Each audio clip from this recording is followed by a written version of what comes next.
So today we're going to talk about our awesome experience on the Carnival Sunshine. Woohoo! Yeah, we cruised out of Charleston, South Carolina. First time cruising out of there. It was a nice, relatively short drive for us, but kind of an unusual setup there. You go into one building to check in, and then take on a bus to another building to go through security, and then you finally go up the little ramp here to get on board. Yes, they were very organized. Yes, but definitely a different setup. Fortunately, we had Faster to Fun, which we always try to get if we can. Yes. What do you like about that? We get faster to the fun. We don't have to worry about our luggage. It will be there in our stateroom when we get on board the ship. And we can go straight to our room. Exactly. Yeah, and that's exactly what we're heading to do here. We're with the first people getting on board, heading to our room, and looking forward to experiencing this wonderful ship. Carnival Sunshine, for a ship that's not one of these super big mega ships, has a lot to offer, and we'll talk about that here in just a minute, especially the food. And I always say, once you get on board the ship, that's when your vacation starts. That's right, and from the looks of it, I think you're about to get on board right here. 3. Okay. So let's talk about the Carnival Sunshine ship experience of getting on board and going to our room, because we have Best of the Fun. But we're going to pass through the atrium, which is usually what happens when you go on a Carnival ship. They usually take you right through the atrium, which is the centerpiece, the central point of the ship. And speaking of centerpieces, the Carnival Sunshine has that beautiful centerpiece, which symbolizes... Looks like the sun. Exactly. The sun, which I think is one of the more striking atriums on Carnival ships. Probably my favorite that we've been on. Right, I didn't put the two together with the name and sunshine. The sun and the Carnival Sunshine, yeah. Yeah. Yep, that's Joe Farkas, the interior design's mind at work for you there. Good theming. Yes. So we're headed kind of around the back way here. Clever way to avoid the crowd there. And we're headed straight to our room, faster the fun. They're ready for you if you want to drink right away. Drinks, yeah, which we'll do soon enough.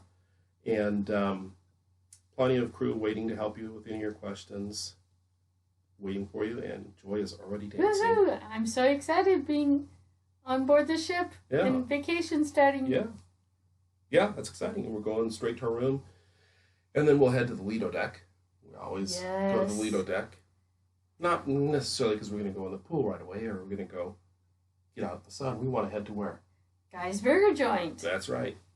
And as Joy walks through there with her fan going to cool herself off, it was a hot day. It was very hot, but it was beautiful. The sky was blue. Mm-hmm. I was with my favorite traveler, my husband. Yeah, me too. And Guy's Burger Joint, you're going to pass the toppings bar here, and that's where you like to go with your plain Jane. Yep, without cheese. And I can top it however way I want it. However you want.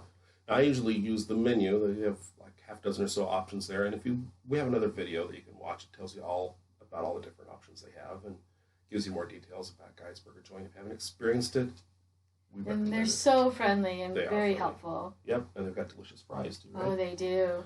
That's the ringer. That's the burger I chose for starting off this cruise. And if you don't like Guy's Burger, you can go to Blue Iguana. That's right. They're very friendly there, too, as you can see. And they'll make you their breakfast burrito in the morning. Or for lunch, they'll make you a standard burrito. Lots of different options, kind of like Chipotle, if you're familiar with that in the United States. States. Much bigger than Chipotle. They're very good. Huge burritos. Well, depending on how much you have them put in, it can be like almost hard for them to close. But yeah, they make the tortillas right there. And I choose a jalapeno burrito. It's got a little bit of kick to it, which is nice. And they put it together, put on the toppings or the ingredients that you want. I think in this case I got a breakfast burrito and chose ham. Looking at this food makes me hungry. Yeah. Cucino del Cappuccino. Yeah, yum. Tell us about that. Oh, their garlic bread, the pull-apart garlic bread was so yummy. Just covered in Parmesan cheese. I know. I wish I knew how to make it. It was delicious. And there's my pasta, seafood pasta. Yep. And you also had calamari. Calamari, which is so good. Mm-hmm. And I had the fried risotto balls. Those are really delicious. And of course we had great desserts. Oh yeah. Cannoli and tiramisu and apple. apple tart. Yep. A lot of good stuff. And we have another video on Cucina del Capitano if we want to hear more about it. We hear about how they sang to us and everything. And then we had one dinner at Gigi's. Gigi Asian Kitchen. Yeah. Yeah.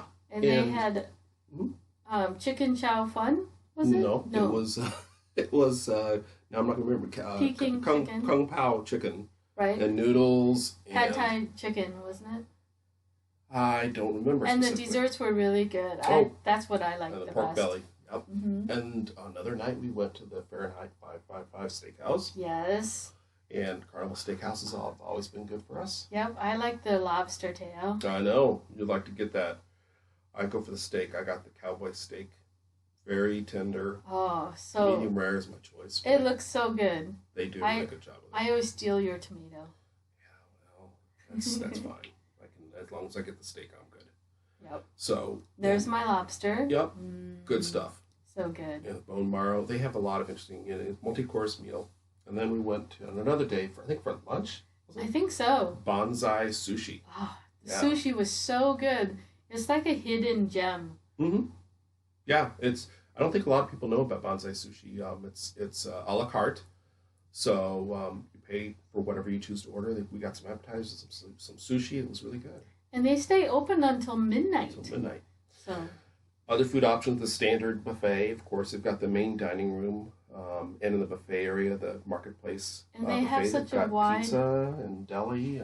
They have such a wide variety of food. I find it hard to think you would leave hungry. Mm-hmm. Yeah, it's if you leave hungry, it's your own fault. So now we've talked about food a lot. Let's talk about some activities. Here's you taking a dancing class to dance all those calories away. Mm-hmm. Yeah, and we're not playing the music here for legal reasons, but I think you were doing a good job of staying alive there. And then there was some entertainment we could just watch, like the band Unity. Yes. Acoustic Rhythms by Unity, I think is how they were built. They were so amazing. Very talented. We watched them on a couple different days. That Ocean Plaza place, I think it was called. I think so. Was a good place to go and watch different entertainers. And then out on the atrium, I believe his name was Darnell. He did acoustic guitar out there. And if you wanted something a little more upbeat, especially at night, 12 to 2, I think was the name of the band. Yeah, that would play some really groovy dance music, I guess. I don't know. And he covered Michael Jackson, too. Yeah. And, of course, there's the Punchliner Comedy Club, and they've got the Kid Safe performance earlier and the adult later. Mm-hmm. And every day they have the morning show. Morning show. Yeah. And sometimes if you actually go, you can, and participate, you win shirts and stuff. No, I wouldn't know anything about that. And then there's I believe it's called the Waterworks. Mm-hmm. All the water slides and everything. Yep. And, of course, the Lido deck with the pools and the hot tubs. And so if the weather's good, there's a lot of different activities you can do outside. There's so much to do. Yeah. There is. So it's a good thing to have that because you end up eating so much food that you need to go out and get some exercise, at least walking. Oh, gotta mention the bars. Havana Bar. Havana Bar, my favorite. The greatest bartenders there. If I couldn't find Dan, I would go to the Havana Bar. I could find him there. That was my favorite place to hang out. But yeah, it was a good place. And several of the Red Frog Pub, another place. And then in the atrium would come alive. You have the bar there too, but music, performances, and other things. This was 80s night on the last night. Yeah, it was so fun. And this is our view from our aft. Yeah, this is corner from our balcony. Yeah, we had a corner balcony, so we had an extra large balcony for just a few extra dollars. Amazing so view. Beautiful, yeah. Sorry, the angle is a little tilted there, but I guess maybe I've been at the Havana Bar a little too much before I filmed this. It makes you think you're on board the ship still. Well, no, that's YouTube. Yeah. So, Carnival Sunshine, highly recommend it. Highly recommend it. Consider the specialty restaurants if you've never done it before. Particularly, I'd say Cucina del Capitano or the Steakhouse were probably my two favorites. Oh yeah, and for the price that you pay a little bit extra, you get more than you would at a normal fancy restaurant. Mm-hmm. You get 5 courses versus 1 course. Yep. So remember to subscribe now so you don't miss out on anything, and also give us a thumbs up if you like this video. Yeah, we like our we love our subscribers, and we really like our likes. thumbs up, right? Exactly. So consider going on the Carnival Sunshine. We strongly recommend it. We want to thank you for watching. And thank you for watching. Bye.